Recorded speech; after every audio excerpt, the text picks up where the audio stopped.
बिस्मिल्लाहिर्रहमानिर्रहीम। आखिर हजरत मोहम्मद सल्लल्लाहु अलैहि वसल्लम दाई हलीमा की गोद में कैसे पहुंचे? क्या था पूरा वाकया? चलिए तफसील से जानते हैं। मक्का से 150 किलोमीटर दूर एक बस्ती थी जिसका नाम बनु साद था। हुजूर अकरम सल्लल्लाहु अलैहि वसल्लम की पैदाइश के एक हफ्ते बाद बनु साद की 10 औरतें अपनी अपनी सवारी लेकर मक्का की तरफ किसी दूध पीने वाले बच्चे की तलाश में निकली।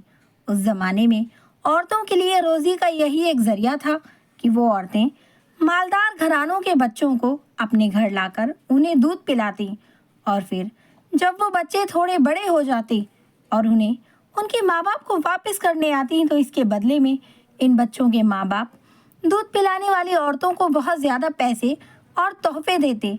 इसी उम्मीद में बनु साद की 10 औरतें मक्का की तरफ अपनी ऊँटनियाँ लेकर चलीं। उन्हीं औरतों में हजरत हलीमा सादिया भी थीं। हलीमा सादिया के घर बहुत ज़्यादा गरीबी थी। उनके शौहर को कोई काम न मिलता, सिर्फ बकरी चराकर उन्हीं के दूध पर दिन रात गुजारा होता था।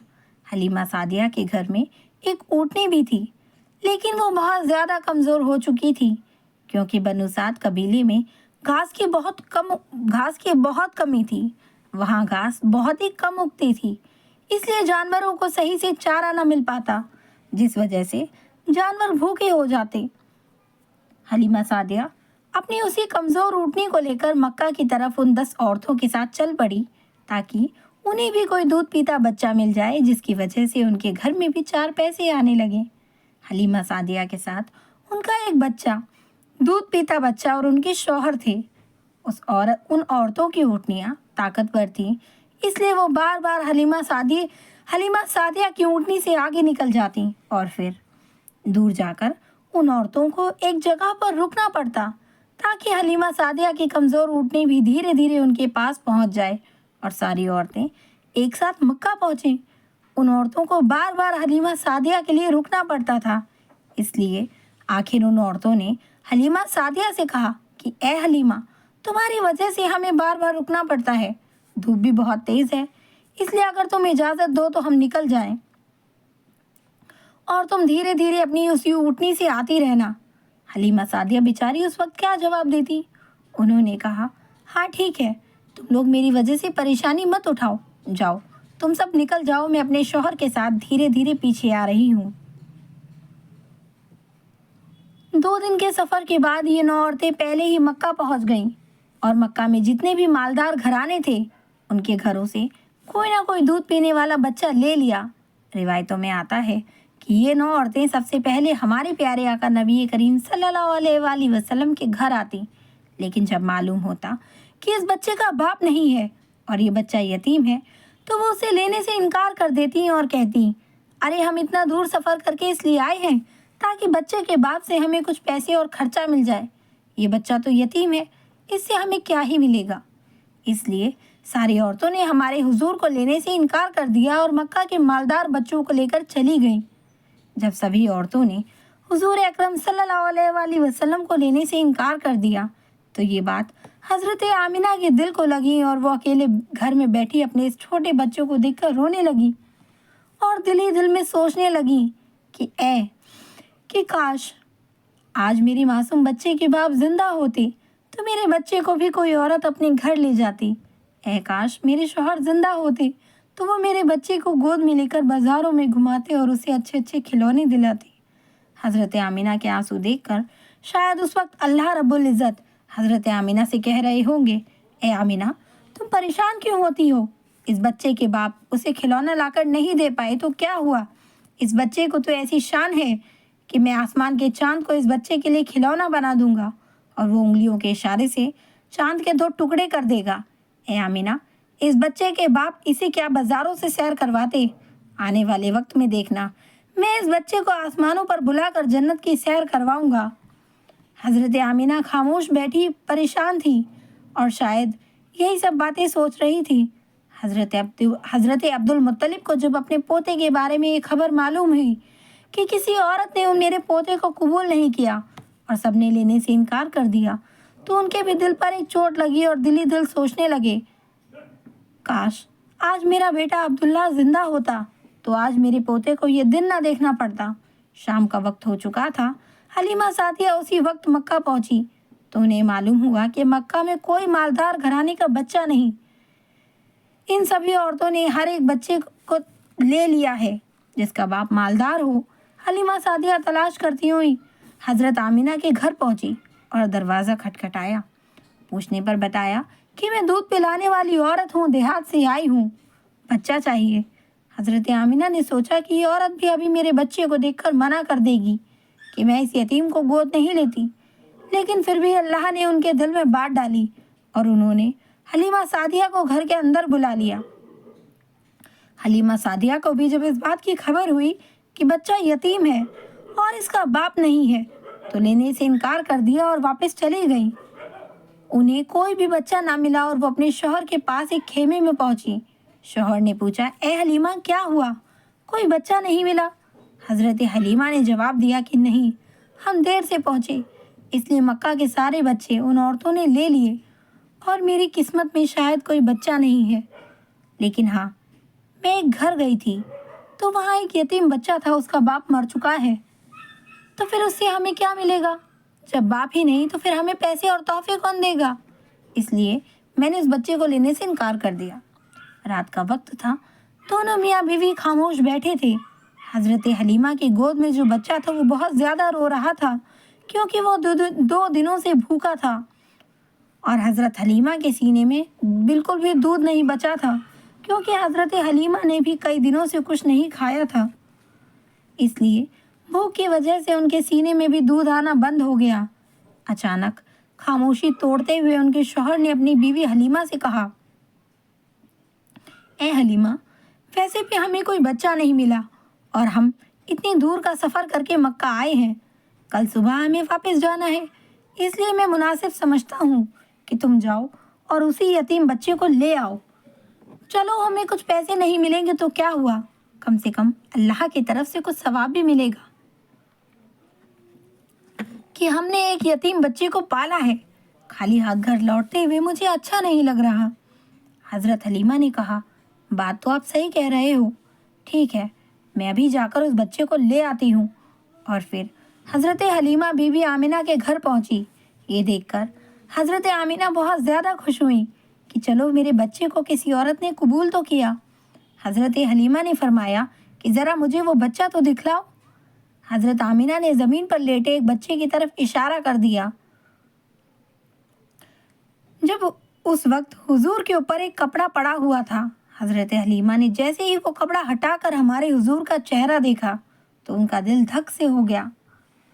हुजूर सल्लल्लाहु अलैहि वसल्लम ने मुस्कुराते हुए हजरत हलीमा की उंगली पकड़ ली। ऐसा खूबसूरत बच्चा और इतनी प्यारी सी मुस्कुराहट देखकर हजरत हलीमा खुद पर काबू न कर सकी और उस बच्चे को गोद में उठाकर सीने से लगा लिया और उसे प्यार करने लगी। बच्चे को सीने से लगाते ही हजरत हलीमा सादिया को ऐसी ठंडक महसूस हुई कि जो उन्हें पूरी ज़िंदगी में कभी नहीं मिली। फिर हजरत हलीमा सादिया ने कहा कि मैं इस बच्चे को ज़रूर लूँगी। हजरत आमिना ने खुश होकर अब्दुल मुत्तलिब को बुलवाया और कहा कि ए औरत, अब्दुल मुत्तलिब को बुलवाया और कहा कि एक औरत बच्चे को लेने आई है। ये सुनकर अब्दुल मुत्तलिब भी खुश हुए और जल्दी से घर पहुँचे। हजरत हलीमा से पूछा, तो किस कबीले से है? तो उन्होंने जवाब दिया कि बनु साद से हूँ। फिर पूछा कि तेरा नाम क्या है? तो फरमाया कि मेरा नाम हलीमा सादिया है। ये सुनकर हज़रत अब्दुल मुत्तलिब ने खुश होकर कहा, वाह भाई वाह, नेकी और सादगी एक साथ जमा हो गई। उन्होंने हज़रत हलीमा की तारीफ़ की और फिर फरमाया कि तुम मेरे बच्चे को ले जा सकती हो। हज़रत हलीमा जब बच्चे को लेकर आगे बढ़ने लगी तो रुककर हज़रत आमिना से कहा, ए आमिना, मैं देहात की रहने वाली हूँ। मैंने आज तक इस जैसा खूबसूरत बच्चा देहातों में नहीं देखा।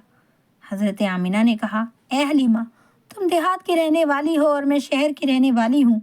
मैंने आज तक इस जैसा बच्चा शहरों में नहीं देखा। हज़रत अब्दुल मुत्तलिब पास खड़े थे। उन्होंने कहा, ए हलीमा, तुमने देहात में ऐसा खूबसूरत बच्चा नहीं देखा और ए आमिना, तुमने शहरों में ऐसा खूबसूरत बच्चा नहीं देखा। और मैं मुल्कों का सफ़र किया करता हूँ। میں نے ملکوں میں ایسا خوبصورت بچہ نہیں دیکھا۔ اگر اس وقت حضرت جبریل موجود ہوتے تو شاید وہ یہ کہتے، اے حلیمہ، تم نے دیہاتوں میں ایسا خوبصورت بچہ نہیں دیکھا، اے آمینہ، تم نے شہروں میں ایسا خوبصورت بچہ نہیں دیکھا، اور اے عبد المطلب، تم نے ملکوں میں ایسا خوبصورت بچہ نہیں دیکھا، اور میں جبریل ساری دنیا کا چکر لگاتا ہوں، میں نے ساری دنیا میں ایسا خوبصورت بچہ نہیں دیکھا۔ اور اگر اس وقت اللہ رب العزت سے کوئی پوچھتا تو شاید اللہ تعالیٰ فرماتے کہ میں اس بچے کا پروردگار، میں ساری دنیا کا مالک، بادشاہوں کا بادشاہ، میں اس بچے کی قسم کھا کر کہتا ہوں کہ میں نے ساری مخلوق میں اس بچے جیسا خوبصورت کسی کو پیدا ہی نہیں کیا۔ حضرت حسان نے ہمارے حضور صلی اللہ علیہ وآلہ وسلم کی تعریف کرتے ہوئے ایک بار فرمایا تھا کہ ہمارے حضور، آپ سے زیادہ حسین میں نے کسی کو نہیں دیکھا، اور آپ سے زیادہ خوبصورت انسان کسی عورت نے نہیں پیدا کیا۔ آپ تو ہر برائی سے پاک کر کے پیدا کیے گئے، آپ تو بالکل ویسے ہی پیدا کیے گئے جیسا آپ کو ہونا چاہیے تھا۔ حضرت حلیمہ سعدیہ حضور صلی اللہ علیہ وآلہ وسلم کو گود میں لے کر اپنے شوہر کے پاس پہنچی۔ رات بہت زیادہ ہو چکی تھی، بھوک بھی بہت زیادہ لگ رہی تھی۔ وہ چھوٹا بچہ بھوک سے رو رہا تھا۔ حضرت حلیمہ نے حضور کے بارے میں سوچا کہ اس چھوٹے بچے کو اپنے سینے سے دودھ پلا کر تو دیکھوں، شاید ایک دو قطرے دودھ اس بچے کو مل جائیں۔ حضرت حلیمہ نے جیسے ہی حضور کو اپنے سینے سے لگایا تو ان کی سینے میں دیکھتے ہی دیکھتے دودھ بھر گیا، اور حضور نے پیٹ بھر کر دودھ پیا۔ پھر اس دوسرے بچے نے بھی پیٹ بھر کر دودھ پیا۔ حضرت حلیمہ اور ان کے شوہر یہ دیکھ کر بہت حیران تھے کہ آخر یہ سب کیا ہو رہا ہے۔ پھر حضرت حلیمہ نے اپنے شوہر سے کہا، آپ یہ برتن لو اور باہر ہماری جو اونٹنی کھڑی ہے اس کے تھنوں میں جا کر دیکھو، شاید تھوڑا بہت دودھ نکل آئے تاکہ ہم لوگ بھی کچھ کھا پی لیں، دودھ پئیں اور اپنی بھوک مٹا سکیں۔ شوہر برتن کو لے کر باہر اس کمزور اونٹنی کے پاس پہنچے تو دیکھ کر حیران رہ گئے کہ اس اونٹنی کے تھن دودھ سے بالکل بھرے ہوئے تھے۔ انہوں نے اس کا دودھ نکالنا شروع کیا اور پورا برتن بھر لیا۔ جب وہ دودھ لے کر حضرت حلیمہ کے پاس پہنچے تو حضرت حلیمہ بھی حیران رہ گئیں کہ ہماری اس کمزور اونٹنی کے اندر یہ اتنا زیادہ دودھ کیسے نکلا۔ شوہر نے جواب دیا، اے حلیمہ، مجھے تو لگتا ہے کہ اس یتیم بچے کے ساتھ اللہ کی کوئی خاص مدد ہے، اس لیے ہمارے ساتھ ایسے عجیب کارنامے ہو رہے ہیں۔ حضرت حلیمہ نے حضور کو اپنے گلے سے لگاتے ہوئے کہا، ہاں، مجھے بھی لگتا ہے یہ میرا چاند سا پیارا بچہ ہمارے گھر کی ساری مصیبتوں کو ختم کر دے گا۔ سبھی لوگ دودھ پی کر سو گئے۔ صبح ہوئی تو شوہر نے اپنے قبیلے بنو سعد کی طرف لوٹنے کی تیاری شروع کر دی، اور وہ 9 عورتیں پہلے ہی جا چکی تھیں اور بہت دور نکل چکی تھیں۔ شوہر پہلی اونٹنی پر بیٹھ گئے اور پھر خود اپنی بیوی کو اپنے پیچھے اونٹنی پر بٹھایا۔ ہمارے حضور صلی اللہ علیہ وآلہ وسلم اس وقت حضرت حلیمہ کی گود میں تھے۔ ان کے شوہر اونٹنی کو بار بار کھڑا کرنے کی کوشش کر رہے تھے، لیکن وہ اٹھنے کا نام ہی نہیں لے رہی تھی۔ پریشان ہو کر شوہر نیچے اترے تو وہ اونٹنی ایک دم سے کھڑی ہو گئی۔ شوہر بہت زیادہ حیران ہوئے اور پھر سے اونٹنی پر آگے بیٹھ کر اسے چلانے کی کوشش کی۔ وہ اونٹنی پھر سے بیٹھ گئی اور اٹھنے کا نام نہیں لے رہی تھی۔ شوہر کو کچھ شک ہوا اور انہوں نے حضرت حلیمہ سے کہا، اے حلیمہ، تم اس بچے کو لے کر آگے بیٹھو اور میں تمہارے پیچھے بیٹھتا ہوں۔ حضرت حلیمہ حضور اکرم صلی اللہ علیہ وآلہ وسلم کو لے کر جیسے ہی آگے بیٹھی تو وہ اونٹنی اٹھ کھڑی ہوئی، اور اس نے زمین پر سر رکھ کر 3 بار سجدہ کیا اور اللہ کا شکر ادا کیا کہ تو نے مجھے حضور اکرم صلی اللہ علیہ وآلہ وسلم کی سب سے پہلی سواری بنا دیا۔ اور پھر اس اونٹنی نے ایک دوڑ لگائی اور بہت تیز چلنے لگی۔ حلیمہ سعدیہ اور ان کے شوہر بہت حیران تھے کہ یہ وہی اونٹنی ہے کہ جسے لے کر ہم آئے تھے اور جو چلنے کو ترستی تھی۔